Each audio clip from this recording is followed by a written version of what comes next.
ನಮಸ್ಕಾರ ಸ್ನೇಹಿತರೆ, ನಾನು ನಿಮ್ಮ ಪ್ರೀತಿಯ ಲತಾ ನವೀನ್. ಸ್ನೇಹಿತರೆ, ಎಲ್ಲರೂ ಕೂಡ ಹೇಗಿದ್ದೀರಾ? ಚೆನ್ನಾಗಿದ್ದೀರಾ ಅಂತ ಭಾವಿಸ್ತೀನಿ. ನಾನು ಕೂಡ ಆರಾಮಾಗಿದ್ದೀನಿ. ಸೊ ನೀವೆಲ್ಲರೂ ಕೂಡ ಚೆನ್ನಾಗಿದ್ದೀರಾ ಅಂತ ಹೇಳ್ತಾ ಇವತ್ತಿನ ಈ ಒಂದು ವಿಡಿಯೋನ ಪ್ರಾರಂಭ ಮಾಡ್ತಾ ಇದ್ದೀನಿ ಸ್ನೇಹಿತರೆ. ಅದಕ್ಕೂ ಮುಂಚೆ ಯಾರೆಲ್ಲ ನನ್ನ ಚಾನಲ್ನ ಫಸ್ಟ್ ಟೈಮ್ ನೋಡ್ತಾ ಇದ್ದೀರಾ, ದಯವಿಟ್ಟು ಹೋಗಿ ಲತಾ ನವೀನ್ ಕನ್ನಡ ಚಾನಲ್ ಸಬ್ಸ್ಕ್ರೈಬ್ ಮಾಡಿಕೊಂಡು ಚಾನಲ್ಗೆ ಸಪೋರ್ಟ್ ಮಾಡಿ. ಹಾಗೇನೆ ನನ್ನ ಇನ್ನೊಂದು ಹೊಸ ಚಾನಲ್ ಇದೆ, ಲತಾ ನಿಹಾಲ್ ವ್ಲಾಗ್ಸ್ ಅಂತ. ಆ ಚಾನಲ್ ಕೂಡ ಡೈಲಿ ವ್ಲಾಗ್ಸ್ ಆಗಿರ್ಬೋದು, ಸ್ಕಿನ್ ಕೇರ್ ಟಿಪ್ಸ್ ಆಗಿರ್ಬೋದು, ವೆಯ್ಟ್ ಲಾಸ್ ಜರ್ನಿಯನ್ನು ಕೂಡ ಶೇರ್ ಮಾಡ್ತಾ ಇದ್ದೀನಿ. ಅಲ್ಲೂ ಕೂಡ ಹೋಗದೆ ತಪ್ಪದೆ ಸಬ್ಸ್ಕ್ರೈಬ್ ಮಾಡಿ ಹಾಗೇನೆ ಸಪೋರ್ಟ್ ಮಾಡಿ ಅಂತ ಕೂಡ ಈ ಮೂಲಕ ಕೇಳ್ಕೊಂತಿದ್ದೀನಿ ಸ್ನೇಹಿತರೆ. ಹಾಗೆ ಇವತ್ತು ನಾನು ನಿಮಗೆ ತಿಳಿಸ್ಕೊಡ್ತಿರುವಂಥ ವಿಚಾರ, ಗೃಹಲಕ್ಷ್ಮಿ 16 ಮತ್ತು 17ನೇ ಕಂತಿನಲ್ಲಿ ಒಂದು ಹೊಸ ಬದಲಾವಣೆಯನ್ನ ಮಾಡಿದ್ದಾರೆ. ಸೊ ಈ ಬದಲಾವಣೆಯನ್ನ ನಿಮ್ಮೆಲ್ಲರಿಗೂ ಕೂಡ ಗೊತ್ತಿದೆ, ಮುಖ್ಯಮಂತ್ರಿಗಳಾಗಿರುವಂಥ ಸಿದ್ದರಾಮಯ್ಯ ಸರ್ ಮಾಡಿರುವಂಥದ್ದು. ಅದರ ಜೊತೆಗೆ ಸೊ ಇತ್ತೀಚಿನ ದಿನಗಳಲ್ಲಿ ಫೆಬ್ರವರಿ 1ನೇ ತಾರೀಕು ಕೇಂದ್ರ ಸರ್ಕಾರದಲ್ಲಿ ನಿಮ್ಮೆಲ್ಲರಿಗೂ ಕೂಡ ಗೊತ್ತು, ಬಜೆಟ್ ಮಂಡನೆ ಕೂಡ ನಡೆದಿದೆ. ಈ ಬಜೆಟ್ ಮಂಡನೆಯಲ್ಲಿ ಯಾರೆಲ್ಲ ಇಲ್ಲಿ ನೀವು ಜಾಬ್ಗೆ ಹೋಗ್ತಾ ಇರ್ತೀರಲ್ವಾ, ಸೊ ಇವರಿಗೆಲ್ಲರಿಗೂ ಕೂಡ ಒಂದು ಭರ್ಜರಿ ಗುಡ್ ನ್ಯೂಸ್ ಅನ್ನ ಕೊಟ್ಟಿದ್ದಾರೆ. ಆ ಭರ್ಜರಿ ಗುಡ್ ನ್ಯೂಸ್ ಏನು ಅನ್ನೋದು ಕೂಡ ವಿಡಿಯೋದಲ್ಲಿ ಸ್ಪಷ್ಟೀಕರಣವನ್ನು ಕೊಡ್ತೀನಿ. ವಿಡಿಯೋನ ಎಲ್ಲೂ ಕೂಡ ಸ್ಕಿಪ್ ಮಾಡದೆ ಕೊನೆವರೆಗೂ ನೋಡಿ. ಅದರ ಜೊತೆಗೆ ಸೊ ಯಾರೆಲ್ಲ ಈಗ ಲೋನ್ ಮಾಡಬೇಕು ಅಥವಾ ಸಾಲವನ್ನ ಪಡ್ಕೊಳ್ಬೇಕು ಅಂತ ಇರ್ತೀರಾ, ಅವರಿಗೂ ಕೂಡ ಒಂದು ಹೊಸ ಅಪ್ಡೇಟ್ ಬಂದಿದೆ.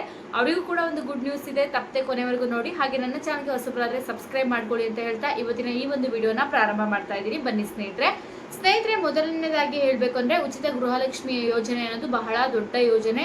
ಈ ಯೋಜನೆ ಅಡಿಯಲ್ಲಿ ಸಾಕಷ್ಟು ಜನ ಮಹಿಳೆಯರಿಗೆ ಉಪಯೋಗ ಆಗಿದೆ ಅಂತಾನೆ ಹೇಳ್ಬೋದು. ಯಾವ ರೀತಿ ಅಂದ್ರೆ, ಇಲ್ಲಿ ತುಂಬಾ ಜನಕ್ಕೆ ಉಪಯೋಗ ಆಗಿದೆ. ಇಲ್ಲಿ ಒಬ್ರು ಪರ್ಟಿಕ್ಯುಲರ್ ಆಗಿ ಈ ಮಹಿಳೆಯರಿಗೆ ಅಂತ ಹೇಳ್ತಲ್ಲ, ಎಲ್ಲಾ ಮಹಿಳೆಯರಿಗೂ ಕೂಡ ಉಪಯೋಗ ಆಗಿದೆ. ಅದರಲ್ಲಿ ಕೆಲವೊಂದಿಷ್ಟು ಜನ ಇರ್ತಾರೆ ನೆಗೆಟಿವ್ ಕಮೆಂಟ್ ಮಾಡೋರು, ಅದು ಇದ್ದೇ ಇರ್ತಾರೆ, ಎಲ್ಲಿ ಹೋದ್ರೂ ಇದ್ದೇ ಇರ್ತಾರೆ. ಸುತ್ತಮುತ್ತ ಮನೆಯ ಹತ್ರ ಇರ್ತಾರೆ, ಅಥವಾ ಜನರು ಇರ್ಬೋದು, ಅಥವಾ ಊರುಗಳಲ್ಲೂ ಕೂಡ ಈ ತರ ಜನ ಇದ್ದೇ ಇರ್ತಾರೆ. ಗೃಹಲಕ್ಷ್ಮಿ ಯೋಜನೆ ಹಣ ಬರತ್ತೆ ಅಂತ ಹೇಳ್ತಾ ಇದ್ದೀರಾ, ಇನ್ನು ಹಣ ಬಂದಿಲ್ಲ, ಏನಿದು ನೀವು ಫೇಕ್ ವಿಡಿಯೋ ಮಾಡ್ತಾ ಇದ್ದೀರಾ, ಸುಳ್ಳು ಹೇಳ್ತಾ ಇದ್ದೀರಾ ಅಂತ ನೀವು ಅನ್ಕೊಂಡಿದ್ದೀರಾ. ಇಲ್ಲಿ ಕಮೆಂಟ್ ಮಾಡೋರು, ನಾನು ನಿಮ್ಮ ಅಕೌಂಟಿಗೆ ಹಣವನ್ನ ಹಾಕಲ್ಲ, ಸರ್ಕಾರ ಹಣವನ್ನ ಹಾಕೋದು. ಅದುವೇ ನಿಮ್ಮೊಬ್ರಿಗೆ ಮಾತ್ರ ಗೃಹಲಕ್ಷ್ಮಿ ಯೋಜನೆ ಹಣ ಬಂದಿಲ್ಲ, ಅದಕ್ಕೆ ನೀವು ಈ ರೀತಿ ಕಮೆಂಟ್ ಮಾಡ್ತೀರಾ ಗೊತ್ತಿಲ್ಲ. ಸೊ ಎಲ್ಲರಿಗೂ ಕೂಡ ಈ ಸಮಸ್ಯೆ ಆಗಿರುತ್ತೆ, ಗೃಹಲಕ್ಷ್ಮಿ ಯೋಜನೆ ಹಣ ಬರದೇ ಇರುವಂಥದ್ದು. ಇಲ್ಲಿ ಯಾರೆಲ್ಲ ಎಷ್ಟು ನಮ್ಮ ಕರ್ನಾಟಕದಲ್ಲಿ ಮಹಿಳೆಯರು ಗೃಹಲಕ್ಷ್ಮಿ ಯೋಜನೆ ಹಣವನ್ನ ಪಡ್ಕೊತಾ ಇದ್ದಾರೋ ಅವರಿಗೆಲ್ಲರಿಗೂ ಕೂಡ ಈ ಸಮಸ್ಯೆ 100% ಆಗಿದೆ. ನಿಮಗೆ ಮಾತ್ರ ಅಂತ ನಾನು ಹೇಳ್ತಾ ಇಲ್ಲ.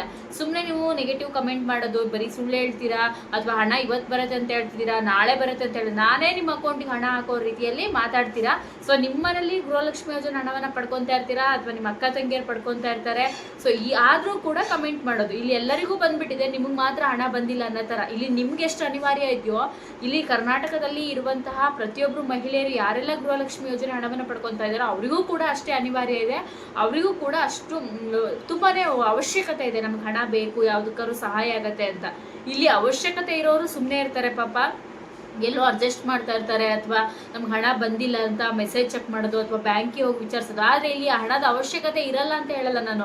ಸುಮ್ಮನೆ ಒಂದು ಕಮೆಂಟ್ ಪಾಸ್ ಮಾಡೋಣ, ನಾವೇನೋ ಒಂದು ಕಮೆಂಟ್ ಮಾಡೋಣ, ನಮ್ಮ ಕಮೆಂಟ್ಗಳನ್ನ ಬೇರೆ ಯಾರು ನೋಡ್ಬೋದು, ಅಥವಾ ಕಮೆಂಟಿಗೆ ಲೈಕ್ ಕೊಡ್ಬೋದು ಅನ್ನೋದು ಒಂದು ಅವ್ರಿಗೊಂದು ಕೆಟ್ಟ ಅಭ್ಯಾಸ ಅಂತಲೇ ಹೇಳ್ಬೋದು. ಈ ರೀತಿ ಯಾರು ಕಮೆಂಟ್ ಮಾಡ್ತಾರೆ ನೋಡಿ, ಅವರು ಸುತ್ತಮುತ್ತ ಜನರ ಹತ್ರನೂ ಹಾಗೆ ಇರ್ತಾರೆ, ಅಥವಾ ಅವ್ರ ಮನೇಲಿರುವಂಥ ಹೆಣ್ಮಕ್ಳಿಗೂ ಕೂಡ ಅದೇ ರೀತಿಯಾಗಿ ಬರೀ ಕಮೆಂಟ್ ಮಾಡ್ತಾರೆ. ನಾವು ಇವತ್ತು ಬರುತ್ತೆ ನಾಳೆ ಬರುತ್ತೆ ಅಂತ ಸುಳ್ಳು ಹೇಳ್ತಾರೆ. ಈ ಥರ ಕಮೆಂಟ್ ಮಾಡೋ ಅವ್ರ ಅಭ್ಯಾಸ ಆಗ್ಬಿಡುತ್ತೆ. ಅದು ಏನೂ ಮಾಡೋಕ್ಕಾಗಲ್ಲ, ಅವ್ರ ಬುದ್ಧಿ ಅವ್ರಿಗೆ ಬಿಡಲ್ಲ ಅಂತಾನೆ ಹೇಳ್ಬೋದು.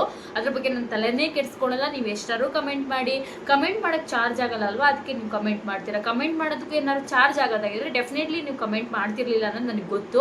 ಸೊ ಇಲ್ಲಿ ಯಾರು ಕಮೆಂಟ್ ಮಾಡ್ತಾರೆ ಸ್ನೇಹಿತರೆ, ಅವ್ರಿಗೆ ಮಾತ್ರ ಹೇಳೋದು. ಇಲ್ಲಿ ಎಲ್ಲರಿಗೂ ಗೊತ್ತಿರುತ್ತೆ, ಅಕ್ಕಪಕ್ಕ ಮನೆ ಅನ್ನೋರು ಒಬ್ರು ಮಾತಾಡೋರು ಇದ್ದೇ ಇರ್ತಾರೆ, ಅದಕ್ಕೆ ತಲೆ ಕೆಡಿಸ್ಕೊಳಕ್ ಹೋಗ್ಬಾರ್ದು.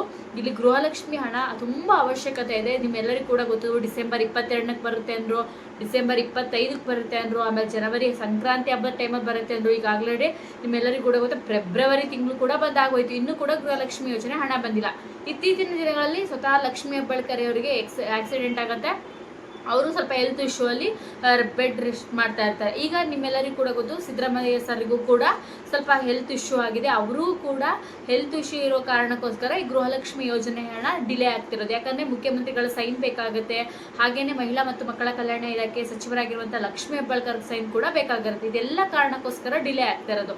ಹಾಗೆ ಹಣವನ್ನ DBT ಮುಖಾಂತರ ಏನ್ ಟ್ರಾನ್ಸ್ಫರ್ ಮಾಡಬೇಕು ಅದು ಸರ್ಕಾರ ಆಲ್ರೆಡಿ ಟ್ರಾನ್ಸ್ಫರ್ ಮಾಡಿದೆ, ಬಟ್ ಹಣ ಬಂದಿಲ್ಲ ಅಷ್ಟೇ. ಇದಕ್ಕೆ ನೀವು ಸಾಧ್ಯವಾದಷ್ಟು ಸುಳ್ಳು ಕಮೆಂಟ್ಗಳನ್ನ ಪಾಸ್ ಮಾಡೋದು ದಯವಿಟ್ಟು ಸ್ಟಾಪ್ ಮಾಡಿ. ಯಾರಿಗೂ ಕೂಡ ಮಾಡಕ್ಕೆ ಹೋಗ್ಬೇಡಿ.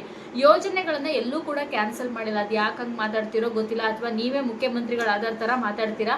ಪ್ರಪಂಚದಲ್ಲಿ, ದೇಶದಲ್ಲಿ ಅಥವಾ ಕರ್ನಾಟಕದಲ್ಲಿ ಏನು ನಡೀತಾ ಇರದೇ ಇರುವಂಥ ಸುದ್ದಿಗಳನ್ನ ನೀವೇ ಸೃಷ್ಟಿ ಮಾಡುವಂಥದ್ದನ್ನು ದಯವಿಟ್ಟು ಸ್ಟಾಪ್ ಮಾಡಿ.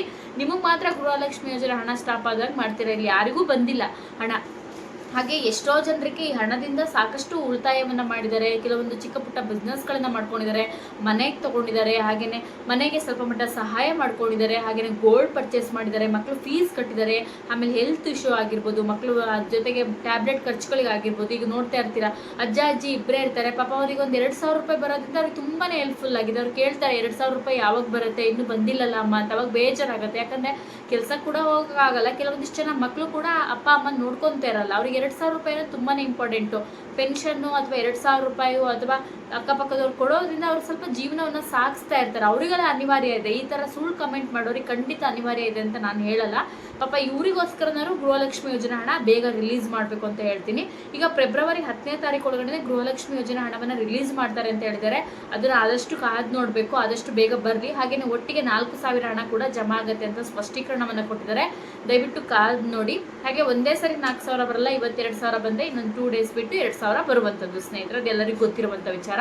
ಇನ್ನು ಕೇಂದ್ರ ಸರ್ಕಾರ ಫೆಬ್ರವರಿ 1ನೇ ತಾರೀಕು ಕೇಂದ್ರದಲ್ಲಿ ಬಜೆಟ್ ಮಂಡನೆ ಆಯಿತು. ಈ ಬಜೆಟ್ ಮಂಡನೆಯಲ್ಲಿ ಕರ್ನಾಟಕಕ್ಕೆ ಅಷ್ಟು ಉಪಯೋಗ ಆಗುವಂಥದ್ದು ಏನೂ ಆಗಿಲ್ಲ ಅನ್ನೋದು ನನ್ನ ಅಭಿಪ್ರಾಯ. ನಿಮ್ಗೇನು ಅನಿಸ್ತು ಅಂತ ನೀವು ಹೇಳಬೇಕು. ಯಾಕಂದರೆ ಈ ಬಜೆಟ್ ಮಂಡನೆಯಲ್ಲಿ ಕರ್ನಾಟಕಕ್ಕೆ ಅಂತ ಹೇಳಿ ಯಾವುದೇ ರೀತಿಯಾಗಿ ಹೆಚ್ಚಿನ ಪ್ರಮಾಣದಲ್ಲಿ ಉಪಯೋಗ ಆಗುವಂಥದ್ದು ಯಾವುದೇ ರೀತಿಯಾಗಿ ಯೋಜನೆಗಳಾಗಲಿ ಏನೂ ಕೂಡ ಬಂದಿಲ್ಲ. ಸೊ ನಿಮ್ಮ ಅಭಿಪ್ರಾಯಗಳನ್ನ ಕಮೆಂಟ್ ಪಾಸ್ ಮಾಡಿ. ಹಾಗೆಯೇ ಇನ್ನೊಂದು ವಿಚಾರ ಹೇಳಬೇಕು ಅಂದರೆ, ಯಾರೆಲ್ಲ ಇಲ್ಲಿ ನಿಮ್ಗೆ ಗೊತ್ತಿದೆ ಇಂಜಿನಿಯರಿಂಗ್ ಮಾಡಿಕೊಂಡು ಅಥವಾ ಡಾಕ್ಟ್ರುಗಳಾಗಿ ಬೇರೆ ಬೇರೆ IT ಕಂಪ್ನಿಗಳಲ್ಲಿ ಹಾಗೆ ಬೇರೆ ಬೇರೆ ಪ್ರೈವೇಟ್ ಜಾಬ್ಗಳನ್ನ ಮಾಡ್ತಾ ಇರೋ ಪ್ರತಿಯೊಬ್ಬರು ಕೂಡ ತಿಂಗಳಿಗೆ ಒಂದು 50,000ನೋ ಅಥವಾ 1 ಲಕ್ಷ 2 ಲಕ್ಷ ದುಡಿಯೋರು ಇರ್ತಾರೆ.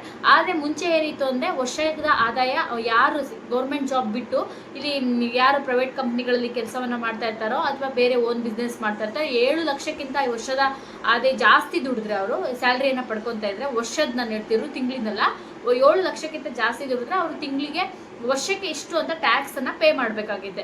7 ಲಕ್ಷಕ್ಕೆ 2%, 10 ಲಕ್ಷಕ್ಕಿಷ್ಟು, 20 ಲಕ್ಷಕ್ಕಿಷ್ಟು ಅಂತ ಟ್ಯಾಕ್ಸನ್ನು ಪೇ ಮಾಡಬೇಕಾಗಿತ್ತು. ಆದರೆ ಈಗ ಏನು ಮಾಡಿದ್ದಾರೆ ಅಂದರೆ, ಇದೊಂದು ಒಳ್ಳೆ ಕೆಲಸವನ್ನು ಮಾಡಿದ್ದಾರೆ. ಏನಂದರೆ, ಸಾಕಷ್ಟು ಜನ ಟ್ಯಾಕ್ಸನ್ನೇ ಜಾಸ್ತಿ ಪೇ ಮಾಡ್ತಾಯಿದ್ರು. ಆದರೆ ಈಗ ವರ್ಷಕ್ಕೆ 12 ಲಕ್ಷದವರೆಗೂ ನೀವು ದುಡಿದ್ರೆ ನಿಮ್ಗೆ ಯಾವುದೇ ರೀತಿಯಾಗಿ ಟ್ಯಾಕ್ಸನ್ನು ಕಟ್ಟುವಂಥದ್ದು ಇರೋದಿಲ್ಲ. ಯಾಕಂದರೆ ನಿಮಗೆ ಈ ಟ್ಯಾಕ್ಸ್ ಫ್ರೀಯನ್ನು ಮಾಡಿದ್ದಾರೆ. ಇದೊಂದು ಒಳ್ಳೆಯ ಕೆಲಸವನ್ನು ಮಾಡಿದ್ದಾರೆ. ಯಾಕಂದರೆ ಎಷ್ಟೋ ಜನ ತಿಂಗಳಿಗೆ 1 ಲಕ್ಷ ದುಡಿಯೋರಿದ್ದಾರೆ. ಪಾಪ ಅವರು ವರ್ಷ ಎಲ್ಲ ದುಡಿದ್ರೆ 12-13 ಲಕ್ಷ ದುಡಿತಾರೆ. ಅದರಲ್ಲಿ 7 ಲಕ್ಷ ಮೇಲ್ ದುಡಿದಾಗ ಅವರು ಟ್ಯಾಕ್ಸ್ ಪೇ ಮಾಡಬೇಕಾಗಿತ್ತು. ಆದರೆ ಈಗ 12 ಲಕ್ಷ ತನಕ ಒಂದು ಚಾನ್ಸ್ ಒಂದು ರೂಲ್ಸನ್ನು ಮಾಡಿದ್ದಾರೆ. ಬಟ್ ಇದೊಂದು ಹೊಸ ನಿಯಮ ಒಳ್ಳೇದಾಗತ್ತೆ ಅಂತಲೇ ಹೇಳ್ಬೋದು. ಯಾಕಂದರೆ ಪ್ರತಿಯೊಬ್ಬರು ಕೂಡ ಎಜುಕೇಟೆಡ್ ಆಗಿರ್ತಾರೆ ಅಥವಾ ಓನ್ ಬಿಸ್ನೆಸ್ ಮಾಡ್ತಾ ಇರ್ತಾರೆ. ಅವರ ಸ್ವಂತ ಪ್ರಯತ್ನದಲ್ಲಿ ಅವರು ಒಂದು ಮುಂದೆ ಬಂದಿರ್ತಾರೆ ಅಥವಾ ದುಡಿಮೆಯನ್ನು ಮಾಡ್ತಾ ಇರ್ತಾರೆ. ಆದರೆ ಈ ಥರ ಟ್ಯಾಕ್ಸ್ ಕಟ್ಟೋದ್ರಿಂದ ಪಾಪ ಅವರಿಗೆ ಇಷ್ಟು ಹಣ ಕಟ್ಟಬೇಕು ಟ್ಯಾಕ್ಸ್ ಅಂದಾಗ ಎಲ್ಲರಿಗೂ ಕೂಡ ಬೇಜಾರಾಗುತ್ತೆ. ಆದರೆ ಇದೊಂದು ಒಳ್ಳೆ ಕೆಲಸ ಅಂತಲೇ ಹೇಳ್ಬೋದು. ವರ್ಷಕ್ಕೆ 12 ಲಕ್ಷಕ್ಕಿಂತ ಜಾಸ್ತಿ ದುಡಿದ್ರೆ ಅವರು ಟ್ಯಾಕ್ಸನ್ನು ಪೇ ಮಾಡಬೇಕು. ಇದು ಸದ್ಯಕ್ಕೆ ಮಟ್ಟಿಗೆ ಒಳ್ಳೆ ಖುಷಿಯಾದ ವಿಚಾರ ಅಂತಲೇ ಹೇಳ್ಬೋದು. ಯಾಕಂದರೆ 7ರಿಂದ 12 ಬಂದಿದೆಯಲ್ಲ, ಒಂದು ಬೆಟರ್ ಅಂತಲೇ ಹೇಳ್ಬೋದು. ಇಲ್ಲಾಂದರೆ 7ರಲ್ಲೇ ಇದ್ದರೆ ನಿಮ್ಮೆಲ್ಲರಿಗೂ ಕೂಡ ಗೊತ್ತಿದೆ. ಇನ್ನೂ 12ರಿಂದ ಇನ್ನು ಮೇಲೆ ಹೋದರೆ ಇನ್ನೂ ಕೂಡ ಬೆಟರ್ ಅಂತಲೇ ಹೇಳ್ತೀನಿ. ಸದ್ಯಕ್ಕೆ ಇದು 7ರಿಂದ 12 ಬಂದಿರೋದು ತುಂಬಾ ಒಳ್ಳೆಯ ವಿಚಾರ ಅಂತಲೇ ಹೇಳ್ಬೋದು. ಹಾಗೆಯೇ ಲೋನ್ ಸಿಗತ್ತೆ ಅನ್ನೋದ್ರ ಬಗ್ಗೆ ನಾನು ಹೇಳಿದೆ. ಸೊ ಲೋನ್ ಸಿಗುವಂಥದ್ದು ಈ ಕೇಂದ್ರ ಸರ್ಕಾರದಿಂದ ನಿಮ್ಮೆಲ್ಲರಿಗೂ ಕೂಡ ಗೊತ್ತಿದೆ. ಇಲ್ಲಿ ಯಾರೆಲ್ಲ SC/ST ಮಹಿಳೆಯರು ಇರ್ತಾರೋ ಅವರಿಗೆ ಲೋನ್ ತಗೊಳ್ಳುವಂಥ ಹೊಸ ಅವಕಾಶವನ್ನು ಈಗ ಆಲ್ರೆಡಿ ಇದೆ. ಇಲ್ಲಿ ಏನಂದರೆ 2.5 ಕೋಟಿ ತನಕನೂ ಅವ್ರು ಲೋನನ್ನ ಮಾಡ್ಬೋದು. ಹೇಗೆ ಅಂದರೆ, ಸ್ವಂತ ಬಿಸ್ನೆಸ್ ಮಾಡುವಂಥದ್ದು ಅಥವಾ ಏನೋ ಒಂದು ಹೊಸದಾಗಿ ಶಾಪ್ ಓಪನ್ ಮಾಡುವಂಥದ್ದು ಅಥವಾ ಬೇರೆ ಬೇರೆ ಬಿಸ್ನೆಸ್ಗಳಿಗೆ ಇವರು ಲೋನನ್ನು ಮಾಡುವಂಥ ಅವಶ್ಯಕತೆ ಇದ್ದರೆ ಅವರು ಲೋನನ್ನು ಮಾಡ್ಬೋದು. ಜೊತೆಗೆ ಅವರಿಗೆ ಬಡ್ಡಿ ಕೂಡ ಇರೋದಿಲ್ಲ. ಇದೊಂದು ಹೊಸ ನಿಯಮವನ್ನು ಮಾಡಿದ್ದಾರೆ. ಯಾರಿಗಾರು ನಿಮ್ಗೆ ಇಂಟ್ರೆಸ್ಟ್ ಇದ್ದು ಅಥವಾ ಬಿಸ್ನೆಸ್ ಮಾಡಬೇಕು ಅಥವಾ ಯಾವ ರೀತಿ ಅಂದರೆ, ನಿಮ್ಮ ಹತ್ತಿರದಲ್ಲಿರುವಂಥ ಸೈಬರ್ ಸೆಂಟರ್ಗಳನ್ನು ವಿಚಾರಿಸಿ ನೀವು ಅರ್ಜಿಯನ್ನು ಹಾಕ್ಬೋದು. ಯಾಕಂದರೆ ತುಂಬ ಜನ ಸಾಲವನ್ನು ಮಾಡ್ಕೊಂಡಿರ್ತಾರೆ ಅಥವಾ ಓನ್ ಬಿಸ್ನೆಸ್ ಮಾಡಬೇಕು ಅಂತ ಡ್ರೀಮ್ ಇರುತ್ತೆ ಅಥವಾ ಶಾಪ್ ಓಪನ್ ಮಾಡಬೇಕು ಅಂತ ಇರುತ್ತೆ. ಇವ್ರಿಗೆಲ್ಲರಿಗೂ ಕೂಡ ಒಂದು ಒಳ್ಳೆಯ ಸೊಲ್ಯೂಷನ್ ಅಂತಲೇ ಹೇಳ್ತೀನಿ. ಸೊ ನಿಮ್ಗೆ ಇಂಟ್ರೆಸ್ಟ್ ಇದೆ ದಯವಿಟ್ಟು ಚೆಕ್ ಮಾಡಿ. ಈ ಬಜೆಟ್ ವಿಷಯದಲ್ಲಿ ಏನೆಲ್ಲ ಖುಷಿ ಆಯಿತು ಅಂತ ಹೇಳಿ. ಸೊ ಈ ವಿಡಿಯೋ ಇಲ್ಲಿಗೆ ಮುಗಿಸ್ತೀನಿ. ಕಮೆಂಟ್ ಮಾಡೋರು ನೀವು ಕಮೆಂಟ್ ಮಾಡ್ತಾನೆ ಇರಿ ಅಂತ ಹೇಳ್ತಾ ಇವತ್ತಿನ ಈ ವಿಡಿಯೋನ ಮುಗಿಸ್ತೀವಿ. ಸೊ ನನಗೆ ಸಾಕಷ್ಟು ಜನ ಪ್ರೀತಿ ಕೊಡೋರು ಇದ್ದಾರೆ, ಅವರೆಲ್ಲರೂ ಪ್ರೀತಿ ಕೊಟ್ಟರೆ ಸಾಕು. ಇದರಲ್ಲಿ 1, 2, 3, 4 ಜನ ಕೊಡೋರ ಬಗ್ಗೆ ನಾನು ತಲೆನೇ ಕೆಡಿಸ್ಕೊಳಲ್ಲ. ಅದರಲ್ಲೂ ಪ್ರತಿ ಸರಿ ಅವರೇ ಕಮೆಂಟ್ ಮಾಡೋದ್ರಿಂದ ನಾನು ಇನ್ನೂ ಕೂಡ ತಲೆ ಕೆಡಿಸ್ಕೊಳಲ್ಲ. ಯಾಕಂದ್ರೆ ಅಷ್ಟು ಟೈಮ್ ಕೊಟ್ಟು ಒಂದು ಕಮೆಂಟ್ ಮಾಡ್ತಾರಲ್ಲ, ಅದಕ್ಕೆ ಕೊಡಬೇಕು, ಅವರು ಆ ಒಂದು ಸೆಲ್ಯೂಟ್ ಹೊಡಿಬೇಕು ಅಂತ ಹೇಳಬೇಕು. ಒಳ್ಳೆ ರೀತಿಲಂತೂ ಅಲ್ಲ. ಸೊ ಈ ವಿಡಿಯೋನ ಇಲ್ಲಿಗೆ ಮುಗಿಸ್ತೀನಿ. ನನ್ನ ಚಾನಲ್ ಇಷ್ಟ ಆದರೆ ಲೈಕ್ ಮಾಡಿ, ಶೇರ್ ಮಾಡಿ. ಮುಂದಿನ ವಿಡಿಯೋದಲ್ಲಿ ಮತ್ತೆ ಸಿಗೋಣ. ನಿಮ್ಮೆಲ್ಲರಿಗೂ ಕೂಡ ಧನ್ಯವಾದಗಳು. ನಮಸ್ಕಾರ.